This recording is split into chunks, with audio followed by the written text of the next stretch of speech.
ಸ್ಥಳದಲ್ಲಿ ನಿಗೂಢ ಶವಗಳ ಹೂತಿಟ್ಟ ಪ್ರಕರಣದ ಸಂಬಂಧ ಉತ್ಖನನ ಕಾರ್ಯವನ್ನು ನಡೆಸ್ತಾ ಇರುವ ಎಸ್ಐಟಿ ಇವತ್ತು ಕೂಡ 11 ಮತ್ತು 12ರ ಪಾಯಿಂಟ್ನಲ್ಲಿ ಶೋಧವನ್ನ ನಡೆಸಿದೆ. ಆದರೆ ಅಸ್ಥಿ ಪಂಜರದ ಸಣ್ಣ ಕುರುಹು ಕೂಡ ಪತ್ತೆಯಾಗಿಲ್ಲ. 6 ಅಡಿ ಗುಂಡಿ ತೊಳೆದ್ರೂ ಕೂಡ ಅವಶೇಷ ಪತ್ತೆಯಾಗಿಲ್ಲ.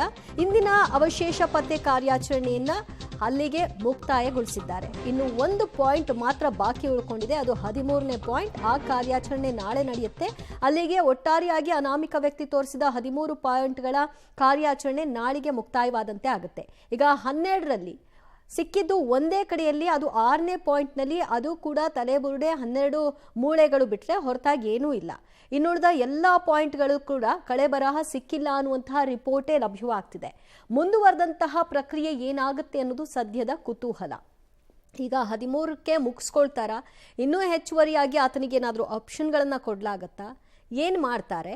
ಮತ್ತು ಇಲ್ಲಿವರೆಗೂ ಆತ ತೋರಿಸ್ತೀನಿ ನನಗೆ ಗೊತ್ತು ಅಂತ ಹೇಳಿ ಬಂದಂತಹ ಜಾಗದಲ್ಲಿ ಏನೂ ಸಿಗದೆ ಇದ್ದಿದ್ದರಿಂದ SITಯ ತನಿಖೆ ಹೇಗಿರುತ್ತೆ ನೋಡಬೇಕು.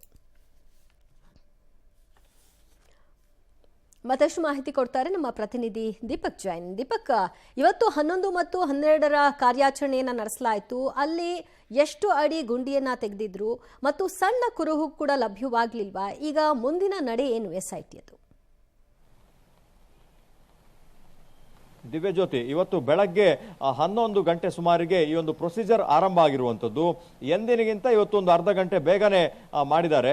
ಆರಂಭದಲ್ಲಿ ಮಾಡಿದಂತಹ 11ನೇ ಪಾಯಿಂಟ್ನಲ್ಲಿ ಸುಮಾರು 3 ರಿಂದ 3.5 ಗಂಟೆಗಳ ಕಾಲ ನಿರಂತರವಾಗಿ ಅಲ್ಲಿ ಶೋಧ ಕಾರ್ಯವನ್ನು ಆರಂಭ ಮಾಡಿದ್ರು. ಪ್ರತಿ ದಿವಸದ ಹಾಗೆ ಇವತ್ತು ಕೂಡ ಸುಮಾರು 4 ಫೀಟ್ನವರೆಗೆ ಮಾನವ ಶ್ರಮವನ್ನು ಬಳಸಿಕೊಂಡು ಅಗೆಯುತ್ತಾರೆ. ಯಾಕಂದ್ರೆ ದೂರುದಾರ ಹೇಳಿರುವಂಥದ್ದು, ನಾನು 2 ರಿಂದ 3 ಅಥವಾ 3.5 4 ಫೀಟ್ನ ಒಳಗೆ ಮೃತದೇಹಗಳನ್ನು ಹೂತು ಹಾಕಿದ್ದೇನೆ ಅನ್ನುವಂಥದ್ದು. ಹಾಗಾಗಿ ಯಾವುದಾದ್ರೂ ಮಿಷನರಿಯನ್ನು ಬಳಸಿದ್ರೆ ಅಲ್ಲಿ ಮೂಳೆಗಳು ಪುಡಿ ಆಗುವಂತಹ ಸಾಧ್ಯತೆ ಇದೆ, ದಾಖಲೆಗಳು ಸಿಗ್ಲಿಕ್ಕಿಲ್ಲ ಅನ್ನುವಂತಹ ಹಿನ್ನೆಲೆಯಲ್ಲಿ 4.5 ಫೀಟ್ನವರೆಗೂ ಕೂಡ ಮಾನವ ಶ್ರಮವನ್ನು ಬಳಸಿಕೊಂಡು ಅಲ್ಲಿ ಅಗೆಯುವಂತ ಕೆಲಸವನ್ನು ಮಾಡಿದರೆ. ಆ ನಂತರ ಮತ್ತೆ 4 ಫೀಟ್ನಷ್ಟು JCBಯನ್ನು ಬಳಸಿದ್ದಾರೆ, ಅಲ್ಲಿ ಸಿಕ್ಕಿಲ್ಲ.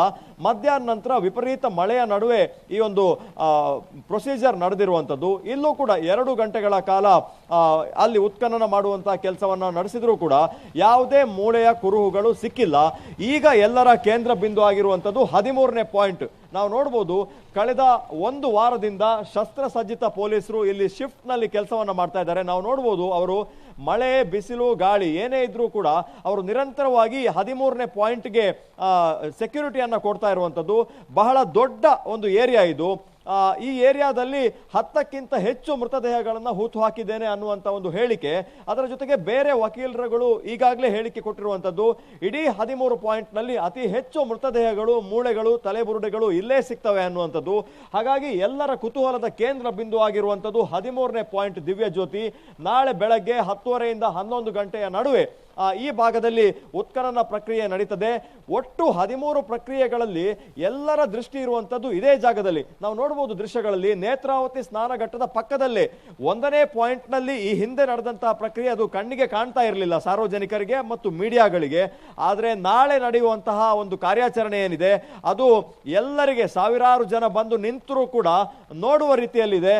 ಸ್ಟೇಡಿಯಂ ರೀತಿಯಲ್ಲಿ ಜನ ಬಂದು ನಿಂತು ನೋಡುವಂತಹ ಸಾಧ್ಯತೆ ಇದೆ. ಯಾಕಂದ್ರೆ ಸುತ್ತಮುತ್ತ ಎಲ್ಲವೂ ಕೂಡ ಓಪನ್ ಪ್ಲೇಸ್. ಪೊಲೀಸರಿಗೆ ಮತ್ತು ಅಧಿಕಾರಿಗಳಿಗೆ, SIT ಅವರಿಗೆ ಒಂದು ದೊಡ್ಡ ಸವಾಲಾಗುವಂತಹ ಸ್ಥಳ ಇದು. ಯಾಕಂದ್ರೆ ಎತ್ತರ ಪ್ರದೇಶದಲ್ಲಿ ಮನೆಗಳಿದೆ, ಇದರ ಜೊತೆಗೆ ಸಾರ್ವಜನಿಕ ಶೌಚಾಲಯ ಮತ್ತು ಎತ್ತರದ ಬೆಟ್ಟ ಗುಡ್ಡ ಇರುವಂತದ್ದು. ಅಲ್ಲಿಂದ ಈ ಭಾಗ ಕಾಣ್ತದೆ. ಹಾಗಾಗಿ ಪೊಲೀಸರಿಗೆ ನಾಳೆ ಒಂದು ಬಿಗ್ ಡೇ, SIT ಅವರಿಗೂ ಕೂಡ ಬಿಗ್ ಡೇ. ಯಾಕಂದ್ರೆ ಸೆಕ್ಯೂರಿಟಿ ಕೊಡೋದು ಮತ್ತು ಅಲ್ಲಿ ಆಗುವಂತಹ ಕಾರ್ಯಾಚರಣೆ ಮಾಧ್ಯಮಗಳಲ್ಲಿ ಪ್ರಸಾರ ಆಗದ ಹಾಗೆ, ನೇರ ಪ್ರಸಾರಕ್ಕೆ ಅದು ಸಿಗದ ಹಾಗೆ ಮಾಡಬೇಕು ಅಂದ್ರೆ ಬಹಳಷ್ಟು ಕಷ್ಟ ಇದೆ. ಅದರ ಜೊತೆಗೆ ಜನರ ನಿರೀಕ್ಷೆ ಕೂಡ ಇರುವಂತದ್ದು ದಿವ್ಯ. ಯಾಕಂದ್ರೆ 10ಕ್ಕಿಂತ ಹೆಚ್ಚು ಮೃತದೇಹಗಳು ಒಂದೇ ಭಾಗದಲ್ಲಿ ಸಿಕ್ಕರೆ ಈ ದೂರುದಾರ ಹೇಳಿರುವಂತಹ ಮಾತುಗಳಿಗೆ ಒಂದು ಸತ್ಯ ಇದೆ ಅನ್ನುವಂಥದ್ದು. ಆದ್ರೆ ಸವಾಲಿರುವಂತದ್ದು 13ರಲ್ಲಿ ಒಂದು ಭಾಗದಲ್ಲಿ ಮಾತ್ರ ಸಿಕ್ಕಿರುವಂತದ್ದು ಮೂಳೆ, ಅದು ಕೂಡ ಗಂಡಸಿನ ಮೂಳೆ ಅನ್ನುವಂತ ಮೇಲ್ನೋಟದ ವರದಿಗಳು ಸಿಗ್ತಾ ಇದೆ. ಆದ್ರೆ ಸೋಷಿಯಲ್ ಮೀಡಿಯಾಗಳಲ್ಲಿ ಬಹಳ ಚರ್ಚೆ ಆಗ್ತಾ ಇರೋದು ದಿವ್ಯ ಜ್ಯೋತಿ, 10 ರಿಂದ 12 ಮೂಳೆಗಳು ಸಿಕ್ಕಿದೆ, ಮೃತದೇಹಗಳು ಸಿಕ್ಕಿದೆ ಅನ್ನೋದು. ಇದಕ್ಕೆ ಸ್ಪಷ್ಟನೆ ಕೊಡಬೇಕಾಗಿರೋದು SIT ಯಾವಾಗ ಪ್ರೆಸ್ ಮೀಟ್ ಮಾಡುತ್ತೆ ಅನ್ನುವಂತ ಒಂದು ನಿರೀಕ್ಷೆ ಇದೆ. ದಿವ್ಯಾ, ಥ್ಯಾಂಕ್ ಯು ದೀಪಕ್ ಜೈನ್ ನಿಮ್ಮೆಲ್ಲ ಮಾಹಿತಿಗೆ. ಒಟ್ಟಾರೆ 12 ಪಾಯಿಂಟ್ಗಳಲ್ಲಿ ಶೋಧ ಕಾರ್ಯ ನಡೀತು, ಆದರೆ ಎಲ್ಲಿಯೂ ಕೂಡ ಏನು ಸಿಕ್ಕಿಲ್ಲ ಅನ್ನೋದು ಮೇಜರ್.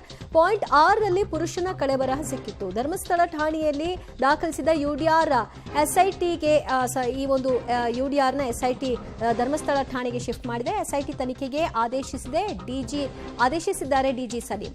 ಪಾಯಿಂಟ್ 6ರಲ್ಲಿ ಪುರುಷನ ಕಳೆಬರಹ ಪತ್ತೆ ವಿಚಾರಕ್ಕೆ ಸಂಬಂಧಪಟ್ಟ ಹಾಗೆ ಯುಡಿಆರ್ ಎಸ್ಐಟಿಗೆ ಹಸ್ತಾಂತರವನ್ನ ಧರ್ಮಸ್ಥಳ ಠಾಣೆಯ ಸಿಬ್ಬಂದಿಗಳು ಮಾಡಿರುವಂಥದ್ದು. ಸೊ ಪಾಯಿಂಟ್ ನಂಬರ್ 6ರಲ್ಲಿ ಉತ್ಖನನ ನಡೆಸಿದಾಗ ಒಂದು ತಲೆಬುರುಡೆ ಮತ್ತು ಮೂಳೆಗಳು ಲಭ್ಯವಾಗಿತ್ತು. ಅದರ ಕುರಿತಾಗಿ ಮಾಹಿತಿಯನ್ನ ಇನ್ನಷ್ಟು ಪಡ್ಕೊಂಡಿದ್ದಾರೆ.